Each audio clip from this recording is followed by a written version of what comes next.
Stand by. You all right? In a heartbeat, a single misstep sends shockwaves through the body, shattering competitive dreams and causing agony unimaginable. In this video, hidden weaknesses and conquering calf sprains.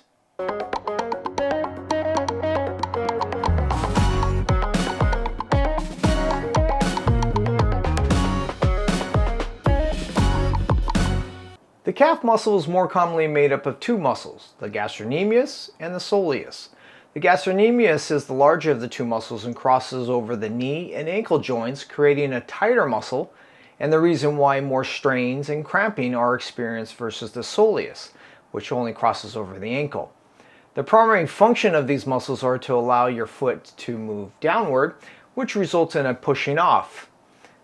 Because the IDPA is a sport of quick multi-directional movement, you can see how this may be an issue, especially in cold and damp weather.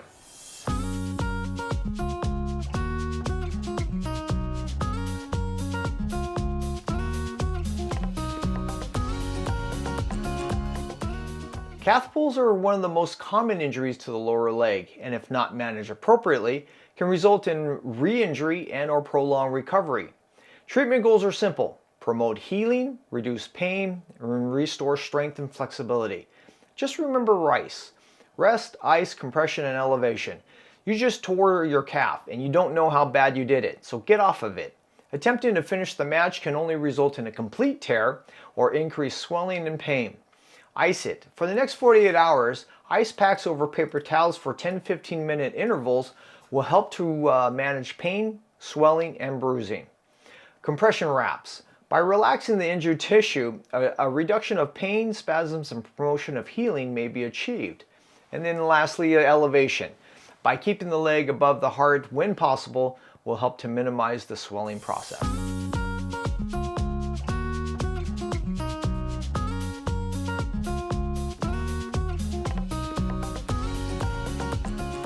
As the pain resolves, gentle stretching, massage, hot packs, and range of motion is encouraged. By allowing pain to be your guide, re-education of proper movements should be your short-term goal. Now, mild tendinous injuries may take up to 8 to 10 weeks to heal, at which time restoration of strength and flexibility now becomes a priority. Here to show you how the pro athletes do it, I asked a certified strength coach from West Grove Fitness in Garden Grove, California to join us. Thank you. We're here with Coach Yuli, my personal strength coach, as well as a Marine veteran.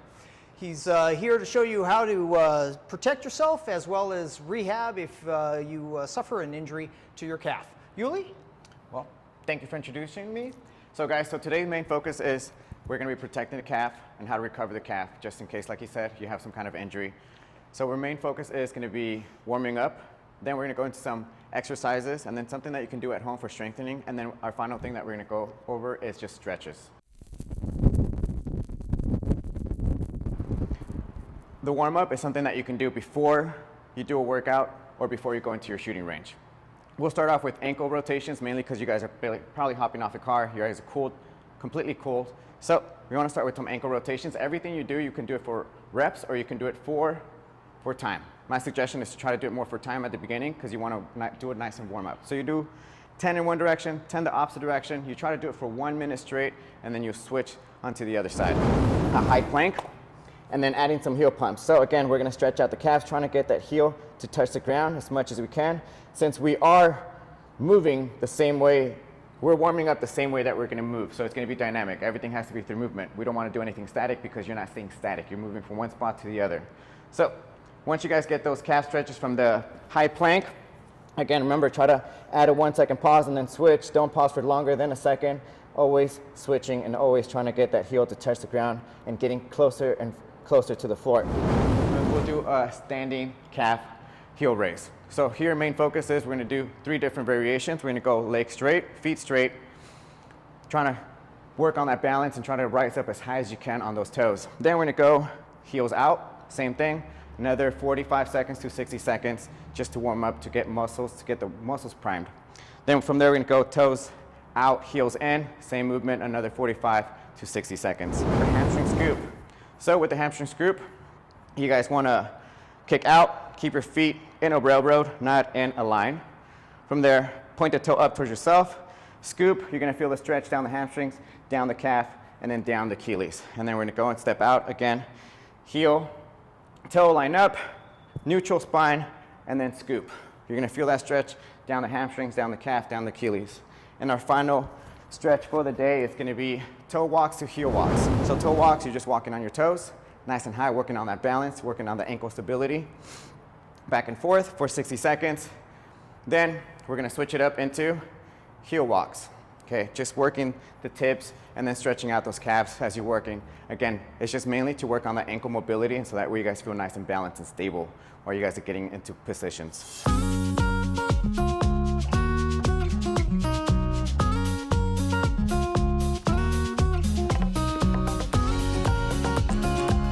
Next thing I like to do is I like to go into some priming exercises, things that are gonna fire off the calves, the soleus, and get your ankles nice and warmed up. First movement is gonna be a squat to a heel raise. Let's work on good form. So as we squat down, we want those hips to align to those knees. And as we drive up, we're gonna drive through the heels and then pop up on those calves. Just get them nice and warmed up, nice and primed. From there, we're gonna do that for 45 seconds to 60 seconds. Try to give yourself 15 to 20 seconds of rest in between movements. Our second movement is gonna be a walking lunge with a knee drive to a toe raise or heel raise. So walking lunge, we're gonna go into a knee drive, and as we come up to the knee drive, we're gonna go up to another calf raise. Walking lunge, knee drive. Again, working on that balance, working on that stability. Even though we're really focusing on those calves, we gotta always remember that the legs are connected, the quads are connected, so we gotta make sure that those are nice and primed as well. Pogo stick jumps. So the pogo stick jumps, you wanna do 3 hops and then an explosive hop. So 1, 2, 3, explode up. 1, 2, 3, explode up.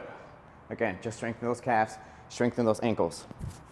Something that you want to do for another 45 to 60 seconds. It's an explosive movement, so you're going to be out of breath. So that's where you want to take another 20 seconds of rest. And then we're going to move on to another explosive movement. We're going to go into ice skaters. Now, with the ice skaters, we want to hop from side to side, but making sure that we're landing with soft knees, soft hips. And the explosive movement, really firing off the calves because we got to drive after the heels, explode through the toes, and then land. Now, the reason that we incorporated that one into the movement is mainly because of balance and stability. You guys are going from one shooting position to the next shooting position. In order for you guys to be able to do that, you guys be able to plant, stick the landing, and making sure that you're not rolling those ankles. So that's gonna be your exercises that are gonna prime you, getting you ready for the shooting.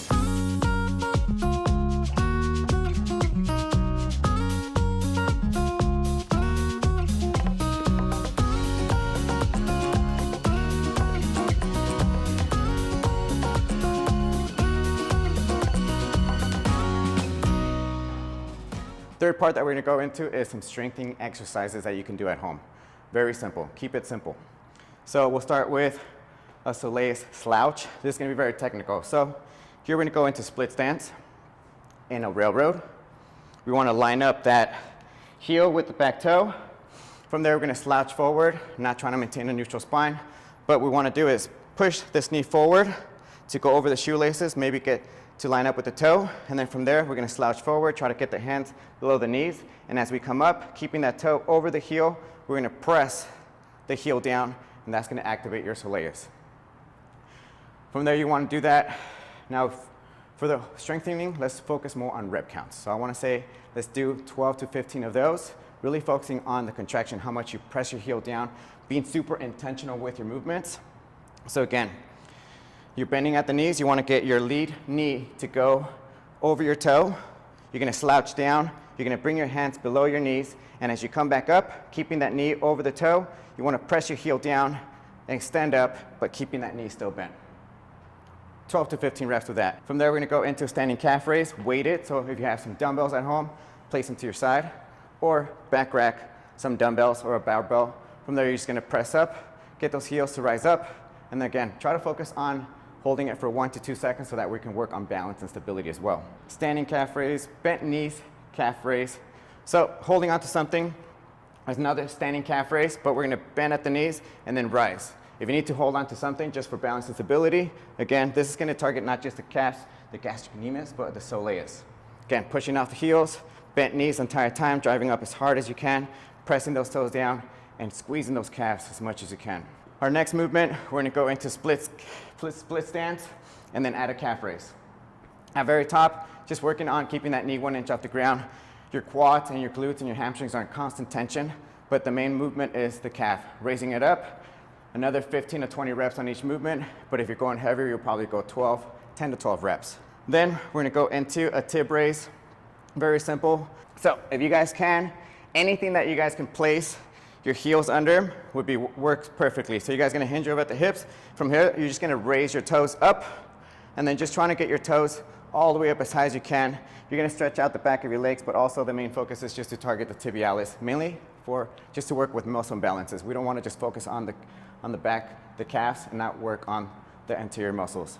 This next and final movement is gonna help you guys with balance, right? Balance and stability, especially because we guys are moving from one position to the next. So they're very important to the ankles to have good balance, good stability. So I want you guys to buy one of these at home. It's gonna cost you 20 bucks, but it's gonna go a long way. So from here, you're just gonna work on just balancing the entire time. It's a great way to just notice how much my ankle is rotating around. Guess what? You guys are moving in surfaces that are not gonna be completely flat. There's gonna be rocks, there's gonna be places that you can trip over. So it's gonna be a perfect thing that's gonna help you balance or get some strength in around the ankles and help you with mobility. If you wanna do this for at least 60 seconds and just notice how much I'm struggling with this, the goal is to be able to balance with minimal struggle.